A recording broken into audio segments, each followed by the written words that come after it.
ब्रज 84 कोस की यात्रा में प्रमुख 12 वन और 12 वनों में से द्वितीय वन है ताल वन। प्रथम वन मधुवन के हमने आपको दर्शन करा दिए हैं ड्रोन के माध्यम से। आज हम पूरी यात्रा ड्रोन से करेंगे मधुवन से लेके ताल वन तक, और दोनों ही रास्ते दिखाए जाएंगे।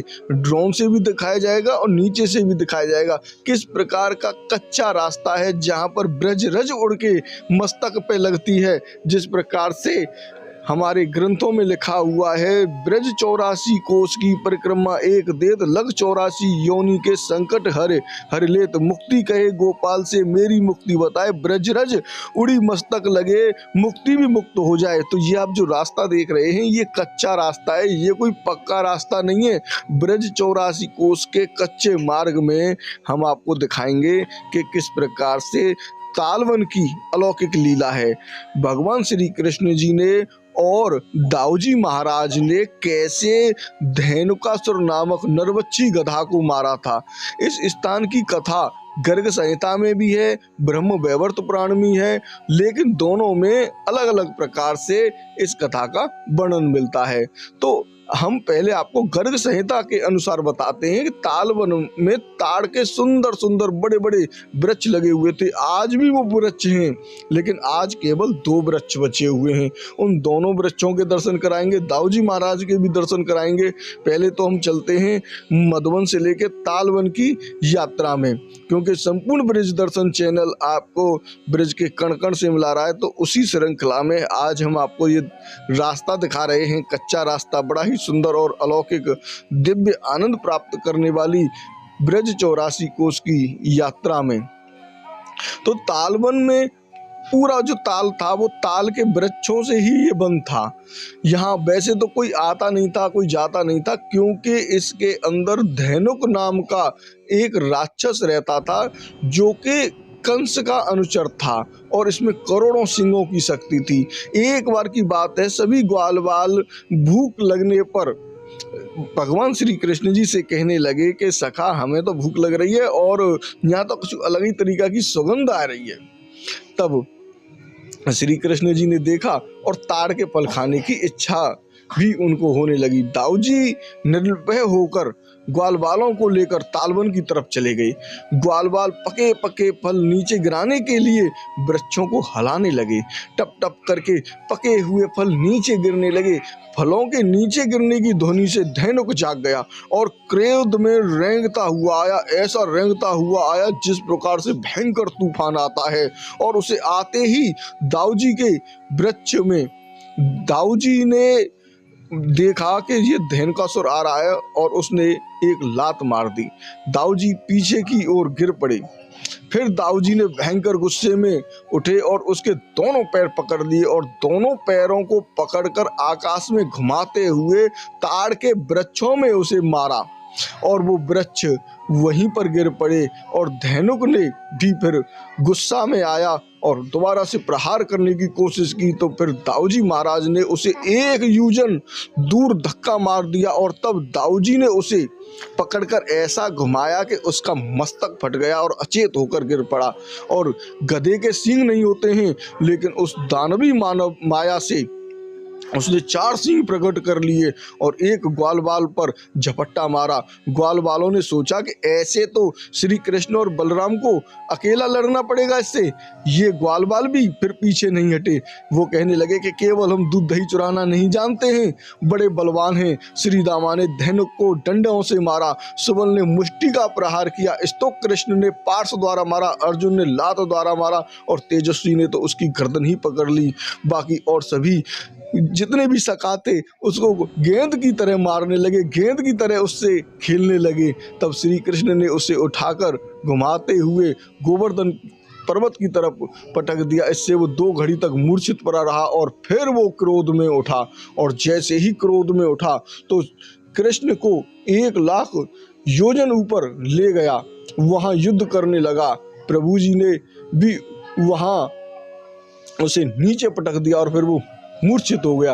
होश आने पर उसने गिरिराज पर्वत को उखाड़कर गेंद की तरह प्रभु के ऊपर मारा। तब खल दल और सहंकारी कृष्ण ने गिरिराज पर्वत को उसके मस्तक पर दे मारा और उससे वह पुनः फेंक दिया। गेंद का सा खेल होने लगा और अंत में श्री कृष्ण ने उस पर्वत को अपने पास रख लिया।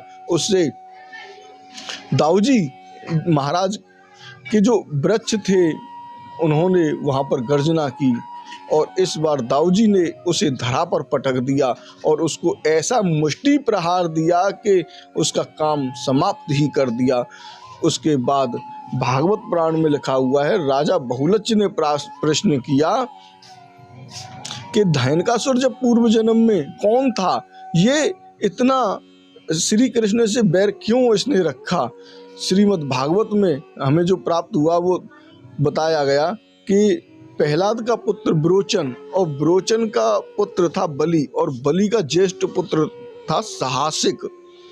एक बार 10,000 स्त्रियों के साथ गंधमादव पर्वत पर विहार कर रहा था। निकट में ही एक गुफा में दुर्वासा जी ऋषि तप कर रहे थे और भोग में मनुष्य यह भूल जाता है कि कहाँ और क्या करना चाहिए। दुर्वासा जी के तप में व्यवधान हुआ, गुफा से बाहर निकले और भोगरत साहसिक को देखकर उन्होंने क्रोधित होकर श्राप दे दिया, मूर्ख, गधे की तरह भोग रहा है, पशुओं में भी गधा सबसे ज्यादा भोगी होता है, जा तू गधा बन जा। उसके बाद दुर्वासा ऋषि जी ने 4 वर्ष तक का उसे जो जैसे वरदान होते हैं इसी तरीके से श्राप होते हैं, उनका भी एक समय होता है। तो उसने जब साहसिक ने क्षमा याचना की, बहुत ज़्यादा रोया पीटा, तो दुर्वासा ऋषि बोले कि 4 लाख वर्ष तक तू गधा बन के रहेगा और इसी ताल वन के वृक्ष में तेरा उद्धार होगा। तब से लेके और अब तक जब द्वापर आया उसके बाद वो साहसिक जो था वो गधा बना हुआ रहा और बलदाऊ जी के श्राप से मुक्त हुआ। बलदाऊ जी ने ही उसे श्राप से मुक्त कराया। तो अब हम चलते हैं और करते हैं इन्हीं दाऊजी महाराज के दर्शन, ताल वन के दर्शन।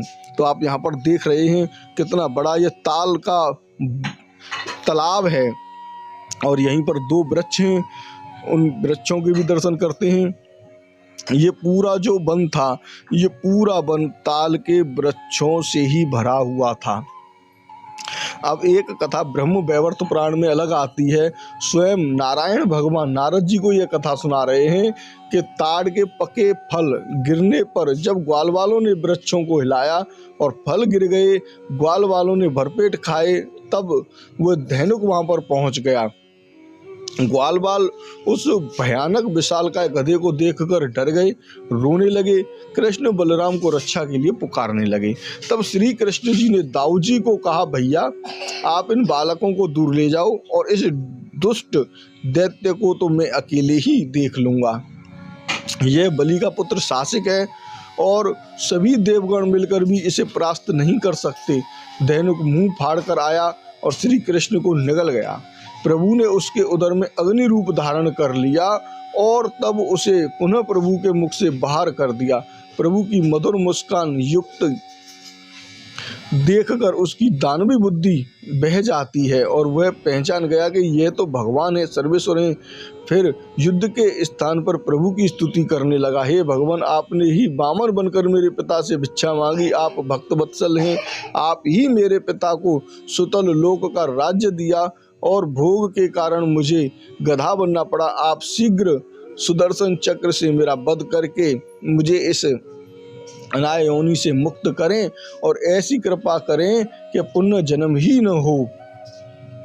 तब भगवान श्री कृष्ण जी ने उसकी स्तुति सुनकर विचार किया कि ऐसे भक्त का तो मैं आसुरी भाव में आकर, ए मनुष्य के बच्चे, अगर भगवान श्री कृष्ण उसके उस आसुरी भाव में आ जाते तो उसका वध नहीं करते। तो उन्होंने कहा, ए मनुष्य के बच्चे, अभी तो तुझे यमलोक भेजता हूँ। यह कहकर टूट पड़ा और प्रभु पर भीषण संग्राम हुआ। चक्र से उसका सिर छेदन कर दिया। उसके देह से एक तेज पुंज प्रकट हुआ और प्रभु के चरण कमलों में विलीन हो गया। उसकी मृत्यु पर सभी देवी देवता आए और भगवान श्री कृष्ण जी को बारंबार प्रणाम किया। तो अभी हम पहुंच चुके हैं इसी दाऊजी महाराज के मंदिर में और अंदर चल के करते हैं अलौकिक दिव्य दर्शन। तो ये गांव है तारसी, ब्रज 84 कोस का दूसरा वन है और इसी वन में दाऊजी महाराज के बड़े ही अलौकिक दर्शन हैं। ये जो आप वृक्ष देख रहे हैं इसी के बराबर में 2 ताड़ के वृक्ष हैं जो आज भी यहाँ पर भक्तगण आके दर्शनों का लाभ प्राप्त करते हैं। तो लेते हैं आनंद दाऊजी महाराज का। और इसी स्थान पर नारद जी ने पूछा, प्रभु धैनुक पुण्यजन्म में कौन था और इसे गधा योनि की प्राप्ति कैसे हुई? ये ब्रह्म वैवर्त पुराण में लिखा हुआ हम आपको बता रहे हैं। जो आपने पहले सुना था वो था गर्ग संहिता के अनुसार। दाऊजी महाराज, रेवती मैया और श्री कृष्ण जी के बहुत ही भव्य और दिव्य दर्शन। तब बताया कि नारायण भगवान ने बताया कि एक बार ब्रह्मा जी ने सब जगह से तिल तिल सौंदर्य लेकर तिलोत्तमा नामक एक सुंदरी अप्सरा को बनाया और वो चंद्रमा से मिलने जा रही थी। मार्ग में बलि का पुत्र साहसिक पर मोहित हो गई। कुलटाएं एक पुरुष से रति नहीं कर सकती हैं, वे जो मिल जाए उसी में रमण करने लगती हैं। तिलोत्तमा साहसिक के साथ विहार करने लगी। दोनों ऐसे भोगांतुर हो गए। यह देखा दुर्वासा ऋषि जी ने कि ये किस प्रकार के यहाँ पर कार्य कर रहे हैं। दुर्वासा जी ने नेत्र खोले और गधे की भांति निर्जल भोग देखकर तुरंत श्राप दे दिया। निर्जल, तू भक्त शिरोमणि बलि का पुत्र होकर पशुव्रत नग्न भोगचारण कर रहा है, जा गधा बन जा। तिलोत्तमा की ओर देखते हुए, उल्टा तू जा दानवी बन जा। दोनों को भोग का आवेश थोड़ा ठंडा होने पर होश आया, क्षमा याचना करने लगे और ऋषि को भी दया आ गई। दयावश साहसिक, जा ब्रज में चला जा, वृंदावन के समीप तालवन है, वहां रह और धाम बास से तेरे पाप नष्ट होंगे। फिर श्री कृष्ण द्वारा तेरा कल्याण होगा। महात्माओं का दंड, श्राप, क्रोध भी भगवान से मिला देता है। फिर तिलोत्तमा से बोले, जा तेरा भी कल्याण होगा, तू बाणासुर की पुत्री उषा बनेगी और श्री कृष्ण के पौत्र अनिरुद्ध तेरा वरण करेंगे। इस प्रकार की इस तालवन की बहुत ही दिव्य और भव्य लीला है। तो आप ये रास्ता देख रहे हैं, ये कच्चा रास्ता है और ये वीडियो जो बनाया है ये कार में बैठ के बनाया है। तो आप यहाँ पर देख सकते हैं कार की स्पीड कितनी होगी, क्योंकि हमने इसमें स्पीड को बढ़ाया नहीं है और ना ही स्लो किया है। रियल स्पीड आपको यहाँ पर दिखाई जा रही है। ब्रज 84 कोस की यात्रा में वैसे तो 66 अरब तीर्थ हैं और वो 66 अरब तीर्थ इसी ब्रज में निवास करते हैं। चतुर्मास में आके ब्रज में रहते हैं और यही वजह होती है कि ब्रज की यात्रा करने वाले यहाँ पर हजारों किलोमीटर दूर से खिंचे हुए चले आते हैं। हजारों लाखों श्रद्धालु ब्रज के वनों में डेरा डाल के रहते हैं। ब्रज भूमि की यह पौराणिक यात्रा हजारों साल पुरानी है। वैसे तो ये यात्रा रियल रूप से 40 से 45 दिन में पूरी होती है और गर्ग संहिता में इसका जो उल्लेख है वो सतयुग में भक्त ध्रुव जी ने यहीं पर आके नारद जी से गुरु मंत्र लेकर अखंड तपस्या की और ब्रज की परिक्रमा की। त्रेता युग में प्रभु राम जी के भाता शत्रुघ्न जी ने मधु पुत्र लवणासुर को मारकर ब्रज की परिक्रमा की थी और मधुबन में स्थित शत्रुघ्न जी मंदिर यात्रा मार्ग में अति महत्व माना जाता है, जैसा कि आपने पिछले वीडियो में दर्शन किए। द्वापर युग में उद्धव जी ने गोपियों के साथ ब्रज 84 कोस की परिक्रमा को किया। ब्रज 84 कोस की यात्रा में दर्शनीय स्थलों की तो भरमार है ही, लेकिन पुराणों के अनुसार इनकी उपस्थिति अब कहीं कहीं रह गई है। प्राचीन उल्लेख के अनुसार इस यात्रा मार्ग में 12 वन, 24 उपवन, 4 कुंज, 4 निकुंज, 4 बनखंडी, 4 ओखर, 4 पोखर, 365 कुंड, 4 सरोवर, 4 कूप, 4 बावड़ी, 4 तट, 4 बट वृक्ष, 5 पहाड़, 4 झूला, 33 स्थल रासलीला के तो हैं ही। इसके अलावा कृष्णकालीन अन्य स्थल भी मौजूद हैं। 84 कोस की यात्रा में अनेकों प्रकार से होती है। पुरानी सीमा की परिक्रमा, नई सीमा की परिक्रमा, अंतर्वेदी परिक्रमा और कारों के माध्यम से परिक्रमा, पैदल परिक्रमा, अनेकों प्रकार से यहाँ पर भक्तगण इस ब्रज 84 कोस की परिक्रमा को करते हैं, क्योंकि ब्रज 84 कोस की परिक्रमा की महिमा भगवान श्री कृष्ण और पावन ब्रज भूमि की जो 84 कोस की भूमि है, वहाँ पर भगवान श्री कृष्ण जी ने, राधा रानी ने अपनी मनोहारी लीलाएं की हैं, माधुर्य लीलाएं की हैं, ऐश्वर्य लीलाएं की हैं और इस ब्रज को धन्य बनाया है। तीर्थों में भी यहाँ सूक्ष्म रूप में प्रकट होकर इनकी महत्वता स्थापित की है। यहाँ कण कण तरण तण में श्री राधा कृष्ण का मंगलमय विहार प्रतिक्षण उपस्थित है। वृंदावन के वृक्ष को मरम न जाने कोई, डाल डाल और पात पात पे श्री राधे राधे होय। ब्रजराज नंद बाबा को 85 वर्ष की अवस्था में जब श्री कृष्ण जी की प्राप्ति हुई तो एक दिन नंद बाबा ने कहा, लाला, सभी माता पिता की इच्छा होती है, अभिलाषा होती है कि उनका पुत्र उन्हें तीर्थ स्थलों में जाकर यात्रा कराए, लेकिन तुम अभी 5 वर्ष के और हम 90 वर्ष के बुद्ध हो चुके हैं। लगता है इस जीवन में हम तीर्थ यात्रा नहीं कर पाएंगे। भगवान श्री कृष्ण जी ने तत्काल समस्त तीर्थों को आह्वान करके इस ब्रजभूमि में प्रकट होने का आदेश दिया। श्री कृष्ण की आज्ञा से बद्रीनाथ, केदारनाथ, गंगोत्री, यमुनोत्री, हरिद्वार, प्रयागराज, पुष्कर, गंगा सागर, रामेश्वर, काशी आदि समस्त तीर्थ इस ब्रज में प्रकट हो गए और भगवान श्री कृष्ण जी की स्तुति करने लगे। तब भगवान श्री कृष्ण ने बताया कि मेरे माता पिता को सभी जगह के भ्रमण करने हैं, उन्हें इस यात्रा को करना है, ब्रज भ्रमण करना है, ब्रज 84 कोस की परिक्रमा करनी है। तो आप सभी तीर्थ ऐसे ऐसे स्थानों पर प्रकट हो जाओ जहां से ये यात्रा निकले और मेरे माता पिता को उसका लाभ प्राप्त हो सके।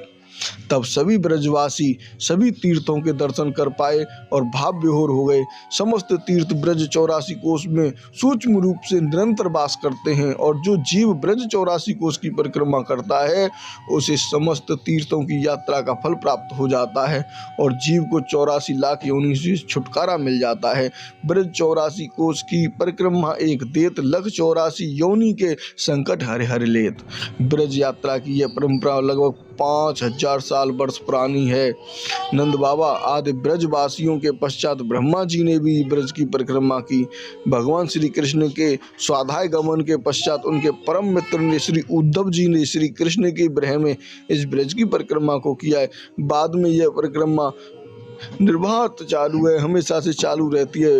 वैष्णव संत भक्तजन ब्रज परिक्रमा करने लगे और यह परंपरा आज भी जारी है। लाखों श्रद्धालु प्रतिवर्ष ब्रज 84 कोस की यात्रा करते हैं और परिक्रमा करते हैं और कहते हैं, मुक्ति कहे गोपाल से मेरी मुक्ति बताए, ब्रजरज मस्तक उड़ लगे मुक्ति भी मुक्त हो जाए। तो इस प्रकार जैसे ये मोटरसाइकिल गई है और ब्रज की रज उड़कर ऐसे ही लग जाती है, तो यहाँ पर मुक्ति भी इस ब्रज रज से मुक्त हो जाती है। आप यहाँ पर देख रहे हैं किस प्रकार का रास्ता है।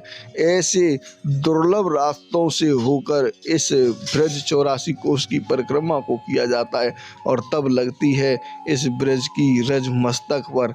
तो आप यहाँ पर देख रहे हैं, यहीं पर एक गड्ढा था काफ़ी बड़ा, इस गड्ढे में काफ़ी मुश्किलों से गाड़ी निकल पाई और फिर एक और गड्ढा आप देख रहे हैं। इसी प्रकार से इस ब्रज 84 कोस की यात्रा को धीरे धीरे धीरे धीरे चलते हुए करते हैं और आनंद मंगल होते हुए चलते हैं। जैसा कि अभी हमने पिछले वीडियो में आपको दर्शन कराए थे मधुबन के, तो मधुबन से लेकर तालवन की ये यात्रा है और ये अब यात्रा कुमुदवन पहुँचेगी। उसके बाद सतोहा गांव में भी ये यात्रा जाएगी और यही वो है प्रवेश है, यही वह प्रदेश है जहाँ पर नारद जी ने ध्रुव जी को भेजा और यहीं पर ध्रुव टीला है और इस टीले के चारों ओर सुंदर वन, बड़ी बड़ी सुंदर झाड़ियाँ और ऊंचा सा टीला है। उस पर ही ध्रुव जी ने तप किया था और इसी तप प्रभाव से ध्रुव जी ने काल को भी जीत लिया जो मधुबन में था। उस मधुबन के आपने दर्शन किए। अब हम आपको एक बार थोड़ी सी मधुबन की लीला और बताते हैं कि यहाँ पर श्री कृष्ण जी हमेशा ही रहते हैं और ध्रुव जी जब आए उन्होंने कृष्ण लीलाओं का ध्यान किया और वो लीलाएं श्री कृष्ण भविष्य में करेंगे। नारद जी ने उन्हें कृष्ण लीला का उपदेश देकर कृष्ण मंत्र दे दिया और उन्होंने इसी टीले पर बैठकर भजन किया। श्री कृष्ण जी का स्मरण करते हुए 1 महीने तक उन्होंने 3 रात्रि के अंतराल कैत और बेर के फल खाकर शरीर का पोषण किया और 2 मास में 6-6 दिन बाद सूखी घास और पत्ते खाकर श्री कृष्ण जी का ध्यान किया। इस प्रकार से ध्रुव जी ने यहाँ पर लीलाएं की हैं और फिर और तप बढ़ा दिया और 3 महीने में 9वें दिन में केवल जल पर ही रह गए। 4 महीने में 12 दिन के अंतराल में श्वास खींचने लगे और 4 महीने में तो उन्होंने श्वास लेना ही बंद कर दिया। सारा संसार कांप गया। ऐसी उग्र तपस्या, ऐसी कठोर तपस्या को देखकर भगवान स्वयं यहाँ पर आए। और अभी तक तो भक्त लोग भगवान के दर्शन की इच्छा करते हैं, लेकिन शुक्रदेव जी कहते हैं कि सामने से उस बालक को देखने के लिए स्वयं भगवान भी आए। कैसा अद्भुत बालक है, चलो देखें। भगवान को भक्त के दर्शन की इच्छा हुई और मधुवन के शेष भाग में जो कुंड है, वहाँ ये प्रसिद्ध कुंड, इसे मधुसूदन कुंड भी कहते हैं और ये लवणासुर का वध स्थल भी है। मधुवन का जो लीला का और सिंघार लीला का प्रसिद्ध स्थल है, यहीं पर ये बात और बताई गई है कि मधुवन में श्री कृष्ण जी और नंद रानी बहुत ज़्यादा छाक बेचती थीं। यहाँ छाक लीला होने की भी बहुत ही दिव्य लीला है। श्रृंगार रस में श्री कृष्ण जी ने श्री कृष्ण महाराज में घूमते घूमते यहाँ आए और गर्ग संहिता में वृंदावन खंड में इसका वर्णन मिलता है कि यहाँ पर बड़ी सुंदर संगीत सभा हुई। मधुवन में ही श्री कृष्ण जी ने बंसी बजाई, क्योंकि यह बड़ा ही मीठा वन है और यहीं मधुवन में ही आज भी जो लताएं दिखाई पड़ती हैं, इन्हीं के नीचे ये लीलाएं हुई हैं। मधुवन में श्री कृष्ण जी ने रास किया और वहाँ उन्होंने राग का गान किया। भैरव, मेघ, मल्हार, दीपक, मालकोस, श्री और हिंडौन, ये राग मधुवन में राधा कृष्ण ने गाए हैं। इन रागों का अलग अलग प्रभाव है। भैरव से चेतना आती है, मेघ मल्हार से वर्षा आती है, दीपक से ज्योति जलती है, मालकोस से भक्ति आती है और श्री कल्याण होता है तथा हिल्डोल आनंद होता है। इसीलिए राग भगवान ने मधुवन में गाए और उसके बाद नृत्य किया। यहाँ 7 ताल, 3 गांव और 7 स्वरों में रास हुआ। श्री कृष्ण यहाँ रासेश्वरी राधा रानी के साथ नाचे हैं। यह ग्रंथों में भी लिखा है। रासेश्वरी राधा रानी जी के यहाँ रासेश्वर को उंगली पकड़कर नचाया है। नाचे नाचे रे कन्हैया, राधा रानी रही नचाए, हाथन ते हाथन कू पकड़े कबहू, गल बयाओं में जकरे, पीतांबर और फरिया फेरे, उड़ उड़ जावे पीलो पटुका सारी ते लिपटाए। इस प्रकार से यहाँ पर मधुवन में बड़ी ही सुंदर बंसी बजती है। बंसी बाज रही मधुवन में, कैसे जाऊं मेरी बीर, औचक सुनी मलरिया बाजे, मेरी मनुआ गयो राजी, सुध बुध मेरी उतरी भाजी, लोक लाज की कौन सुने, मेरी जेरा घनी न घीर। तो इस प्रकार की अलौकिक लीलाएं यहाँ इस ब्रज 84 कोस की यात्रा में होती हैं और भक्तगण यहाँ पर खूब ही आनंद मंगल करते हुए इस भव्य यात्रा को करते हैं। तो साथियों, हम आपसे एक विचार विमर्श और करना चाहते हैं कि इस ब्रज 84 कोस की यात्रा को आपको किस प्रकार से करना ज़्यादा अच्छा लग रहा है। पैदल यात्रा करना चाहते हैं आप, या फिर कार के माध्यम से करना चाहते हैं, या फिर एक और हमारे पास व्यवस्था है अखंड ब्रज 84 कोस की परिक्रमा। उस अखंड ब्रज 84 कोस की परिक्रमा में आपको एक ऐसी सीट मिलेगी, एक ऐसी गाड़ी मिलेगी जिसमें कि आप बैठकर इस ब्रज 84 कोस की परिक्रमा को कर सकते हैं, चलकर कर सकते हैं और आप उसी में सो भी सकते हैं। जैसे अखंड ब्रज 84 कोस यात्रा का महत्व होता है कि एक बार घर से व्यक्ति बाहर निकल गया तो दोबारा उसे वापस उस स्थान पर नहीं आना होता है जब तक वो पूरी यात्रा को कर न ले। तो इस प्रकार की एक यात्रा संपूर्ण ब्रज दर्शन चैनल को पता चला है, ब्रह्मरत्न जयते की तरफ से ऐसी यात्राएं कराई जाती हैं। तो उनसे हम मिलेंगे और देखेंगे उनकी क्या क्या व्यवस्थाएं हैं। क्योंकि हमारे हजारों और लाखों भक्तों को इस प्रकार की सुविधाएं चाहिए कि वो एक बार इस अखंड ब्रज 84 कोस की यात्रा को कर लें और ब्रज के जंगलों में सो सकें, रह सकें, यहाँ की पावन भूमि के आनंद प्राप्त कर सकें। तो अभी आपने देखा कि हमने नीचे रोड के माध्यम से पूरी यात्रा को आपको कराया है। तो मिलते हैं ऐसे ही एक और नए वीडियो में। तब तक के लिए राधे राधे। बांके बिहारी लाल की जय। चैनल पर पहली बार जुड़े हैं तो अभी के अभी चैनल को आप सब्सक्राइब कर लें और बेल आइकन के नोटिफिकेशन को जरूर दबा लें, जिससे आने वाले नोटिफिकेशन तुरंत की तुरंत ब्रज 84 कोस यात्रा के आपको प्राप्त हो सकें। दाऊजी महाराज की जय। राधे राधे।